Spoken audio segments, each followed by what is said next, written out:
HP spot hybrid system of schooling. तो आज हम जो डिस्कस करने जा रहे हैं बच्चे, वो आपका टॉपिक है कंपोजिट फंक्शन। कंपोजिट फंक्शन क्या है बेटा? कंपोजिट फंक्शन में आपके पास आ जाता है, स्टार्ट करने से पहले एक वर्ड, पहले कंपोजिट वर्ड देख लेते हैं। कंपोजिट वर्ड क्या है बच्चे? कंपोजिशन ऑफ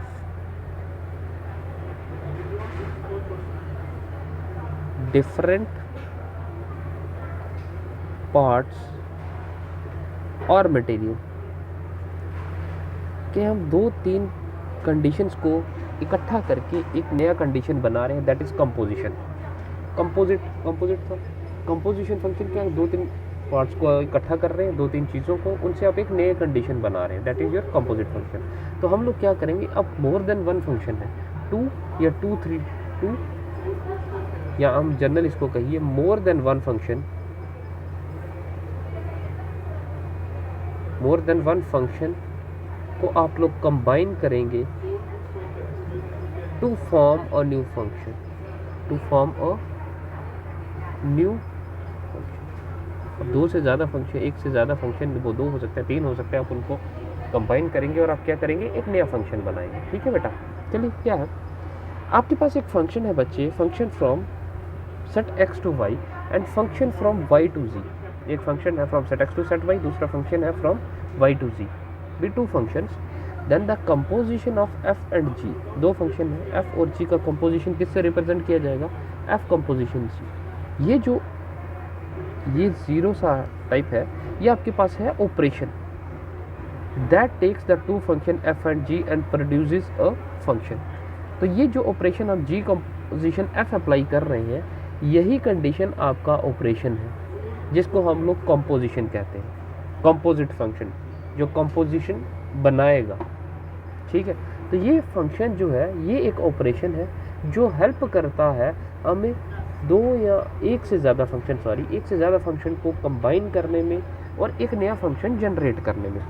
दैट मीन्स, इसको मैं यहाँ पे कर देता हूँ, from x to c। Function है from x to y and y to z। तो g कंपोजिशन ऑफ क्या हो जाएगा? From set x। अगर एक इस तरह से मैं अगर यहाँ पे एक शेप बनाऊँ,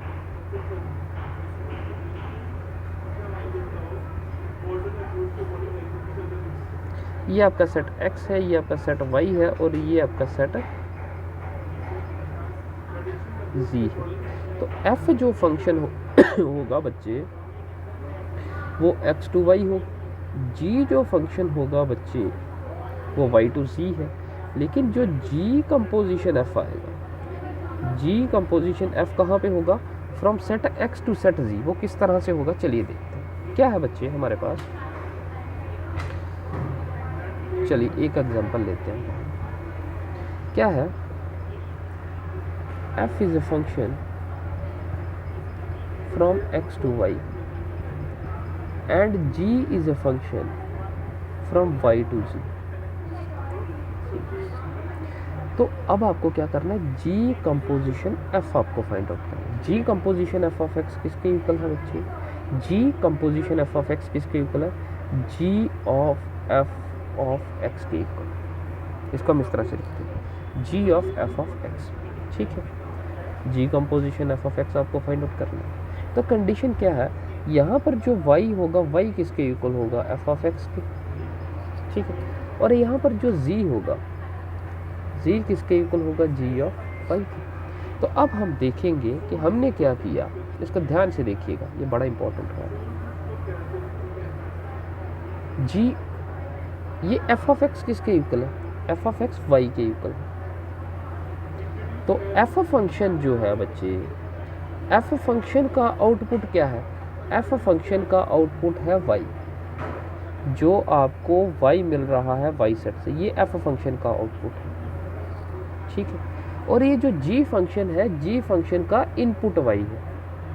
तो जब आप g कंपोजिशन f कर रहे हैं, तो एक फंक्शन का जो आउटपुट है, एक फंक्शन का आउटपुट जो f का आउटपुट है, वो g का इनपुट है बच्चे।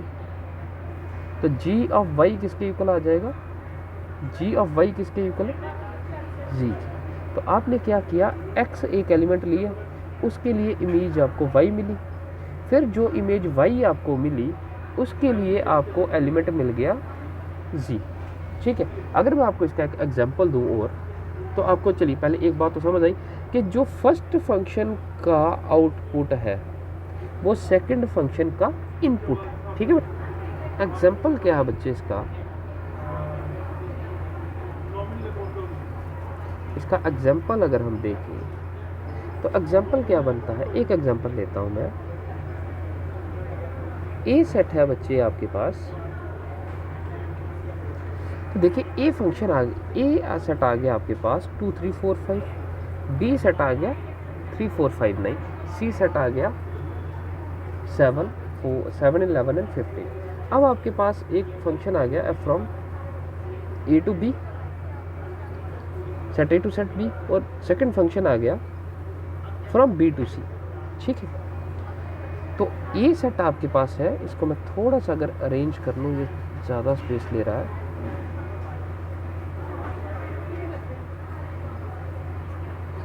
ठीक है, इसको देखिए। ठीक है, ए बी सी 3 सेट ले लेता हूँ मैं आपके पास।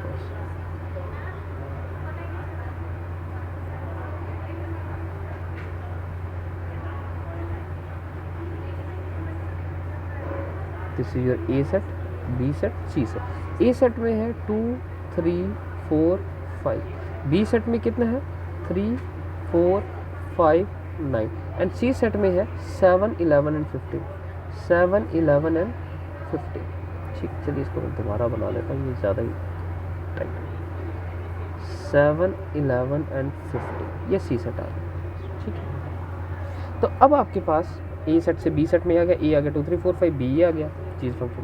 तो एफ ऑफ 2 किसके इक्वल दिया गया है बच्चे, अब ए सेट से बी सेट में फंक्शन है आपके पास एफ, एंड बी से सी में फंक्शन है आपके पास जी। ऐसा ही है, तो आप देख रहे हैं, इसको ध्यान से देखिए। एफ ऑफ 2 इक्वल्स टू 3, तो आपने 2 एलिमेंट लिया, 2 के लिए एलिमेंट मिला आपको बी सेट में 3, तो 2 के लिए वी हैव 3।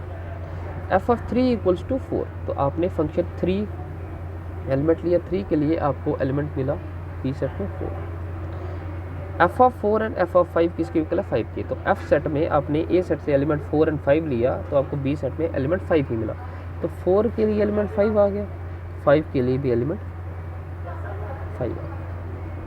ठीक है, तो आप देखोगे कंडीशन क्या है कि जब आपने फर्स्ट फंक्शन अप्लाई किया तो आप 2 से 3 आ गए।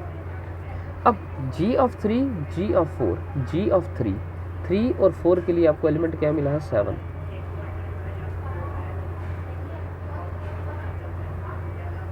g फंक्शन में आप 3 और 4 के एलिमेंट, एंड 5 और 9 के लिए आपको एलिमेंट मिला है 11। 5 और 9 के लिए आपको एलिमेंट मिला है बच्चे 11। ठीक है, जनरल यही आ गया।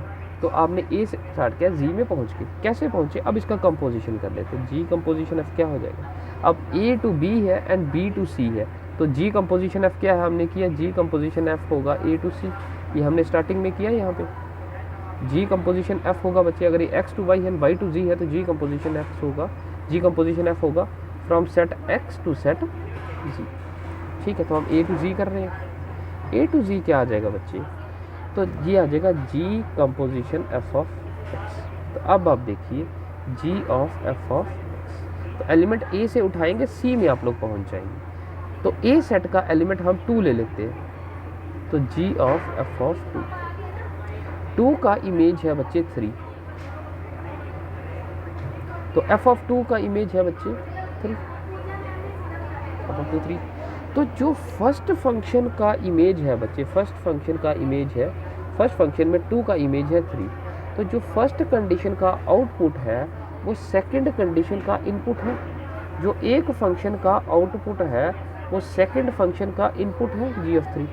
तो इनपुट के लिए जी ऑफ 3 किसके इक्वल आ जाएगा 7 के लिए, तो आपने एलिमेंट फर्स्ट सेट से 2 उठाया, 2 के लिए आपको 3 मिला है और 3 के लिए आपको 7 मिल गया। तो इसी तरह से ये कहा जा रहा है। वैसे ही कोई और एलिमेंट ले लेते हैं, जैसे जी कंपोजिशन एफ ऑफ 3 ले लेते हैं, तो 3 के लिए आपको एलिमेंट क्या मिल रहा है, ये आ गया G of F of 3। F of 3 किसके इक्वल है बच्चे? 4 के इक्वल। तो एफ ऑफ 3 के लिए आपको इमेज मिला 4।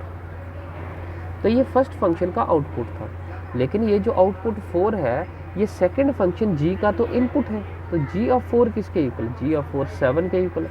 4 के लिए आपको 7 ही मिलता है। तो जब g कंपोजिशन f कर रहे हैं तो f का जो आउटपुट होगा वो g का इनपुट होगा बच्चे। ठीक है, समझ आ गई बात?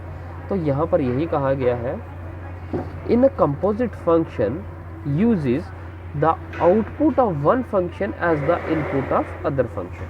तो कंपोजिट फंक्शन क्या करता है कि एक फंक्शन का आउटपुट क्या कैसे काम करता है? सेकंड फंक्शन की इनपुट के फॉर्म में काम करता है। ठीक है, अब क्या हुआ, जब आपने ये कंपोजिशन किया तो आपके पास तो क्या होगा, ये जो ऑपरेशन कंपोजिशन है ये क्या कर रहा है? that takes two function f and g and produces a new function h। g composition f करेंगे तो आपके पास एक नया फंक्शन जनरेट होगा। जो एलिमेंट आपका स्टार्ट करेगा वो a से ही स्टार्ट करेगा, क्योंकि ये स्टार्ट हो रहा है, एक नया फंक्शन जनरेट हो रहा है। तो इस पूरी कंडीशन को हम एक नया फंक्शन h कह देते हैं। ये किस तरह से जनरेट होगा? ये जो कंपोजिशन है, अभी तक हमने जो एग्जाम्पल लिया इसका, वो एग्जाम्पल क्या था कि हमने एलिमेंट से इमेज फाइंड आउट किया है। तो जो फर्स्ट का इमेज होगा वो सेकंड का, जो फर्स्ट का आउटपुट होगा वो सेकंड का इमेज होगा। तो इस तरह से काम कर रहे थे। लेकिन अब हमारे पास एक और कंडीशन आ गया। तो ये बच्चे जी कंपोजिशन अब समझ आ गया, कंपोजिशन समझ आ गया आप लोगों को।